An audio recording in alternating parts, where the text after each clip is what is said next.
All right, shalom, shalom. First and foremost, I want to give all praise, honor, and glory unto Yahweh, Bahashem, Yahweh Shai, Baharachah Kodash. Double honors to the apostles and elders of Great Millstone of GMS who teach and rule well. And peace and salutations to the hopeful elect, pushing this gospel amongst the four winds with truth and sincerity. The USA Shalom. All right, so Brother Parathon with a quick lesson. I'm going to open up with Proverbs 18 and 11 real quick. It says, the rich man's wealth is his strong city, and as a high wall in his own conceit. Right?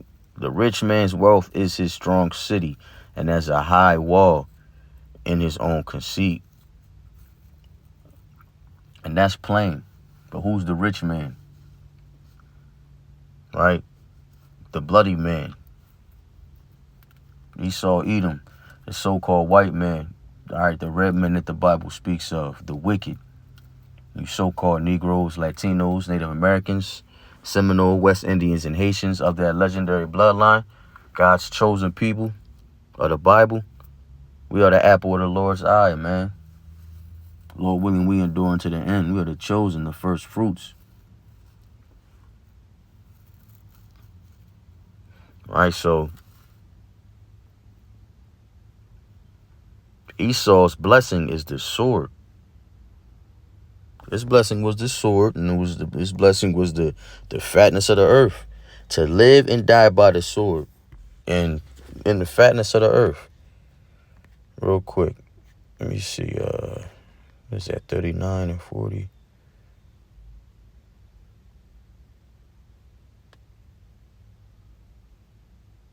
Genesis 27 and 39. This is Esau's blessing. And Isaac his father answered and said unto him, behold, thy dwelling shall be the fatness of the earth, and of the dew of heaven from above. And by thy sword shalt thou live, and shalt serve thy brother. And it shall come to pass, when thou shalt have the dominion, thou shalt break his yoke from thy neck. Right? And this happened. This happened in, I believe, 1st or 2nd Kings. I would have to, is it the 8th chapter? I'm not going to butcher it. We'll find it, though. He was under the reign of King David. Esau was in captivity, and there was an uprising, if you will. So just that verse that came to pass, but the point is in 39 in the first part of 40. The blessing being what? His dwelling being what? The fatness of the earth, and the dew of heaven from above, right? So you got all types of satellites. You know what I mean? Esau wants to be like the Most. He believes he is the Most High, right? He's going to fall in that ditch he made for us. But it's his pride, He's the prideful man. That's what he do. That's what he is. That's what he's created for. Verse 40 again, and by thy sword shalt thou live, and shalt serve thy brother. So his sword, that modern day sword, we looking at weapons, man. Any type of weapons you could think of. That is his blessing. He's also the cunning hunter, man. So the Lord gave the ultimate cunning hunter the fatness of the earth, right?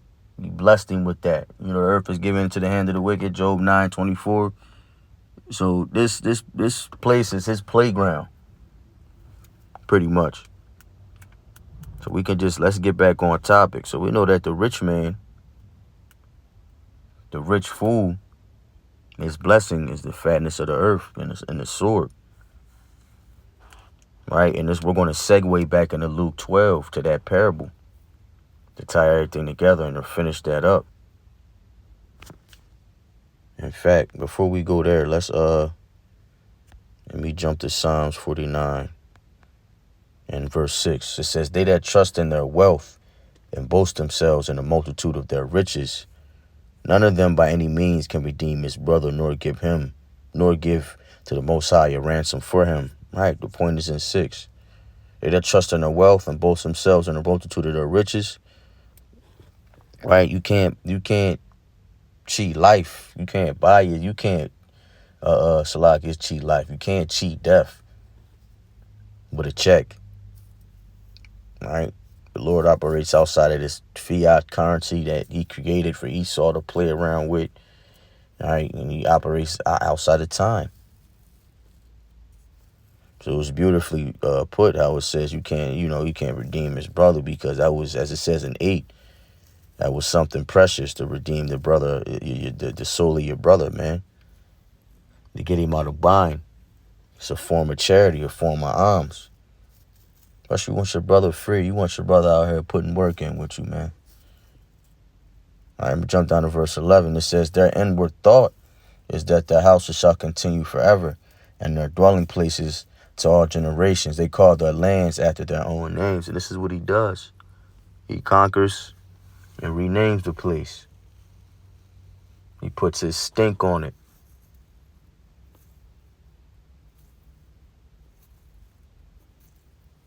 That's another identifier, because who else is out here doing that? He started that trend to conquer a place and to name it after himself. This has been happening since the beginning of time.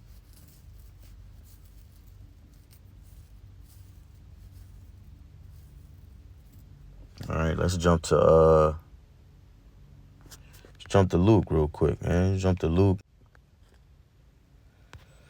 12. We're gonna start at verse 18.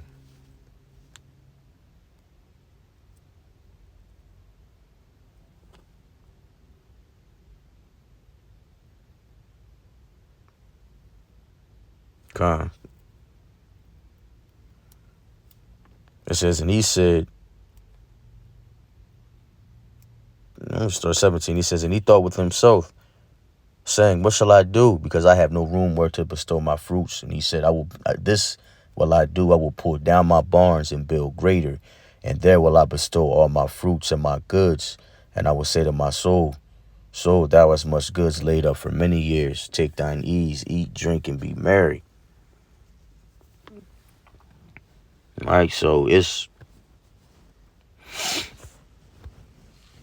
his inward thought, right? We just read in Psalms 49, is that the house shall continue forever, right? This dude, he's trusting in his riches,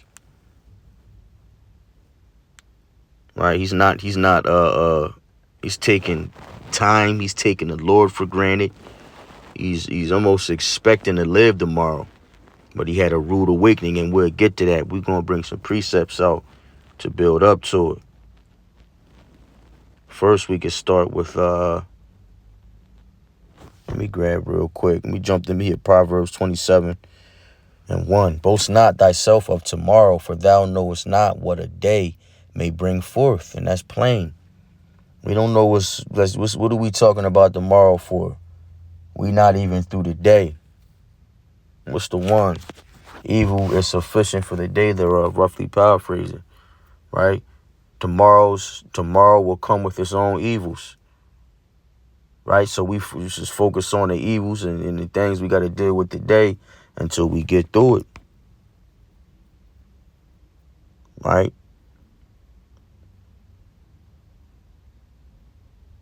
Take that road of humility rather than taking that road of pride, man. We don't know. The Lord got this. Our tickets are punched. Everything's written. It's all figured out. You know what I mean? We out here just making decisions, man. Got to move with humility, man. Being circumspect and with wisdom. All right, let's keep rolling. Let me grab James. This is James.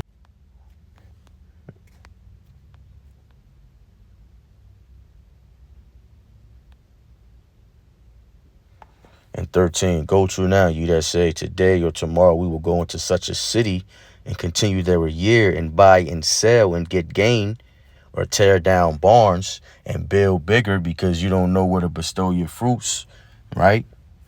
It says, whereas ye know not what shall be on the morrow.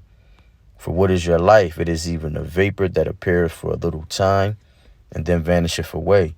For that ye ought to say, if the Lord will, we shall live and do that, and do this, and do that. But now ye rejoice in your boastings. All such rejoicing is evil. Therefore to him that knoweth to do good and doeth not, to him it is sin. Excuse me. And clearly, these things written aforetime are for our learning, right? So his lot was to had his spirit on him, just so we could extract the wisdom from as to what not to do, right? These scriptures still applying today that were written then.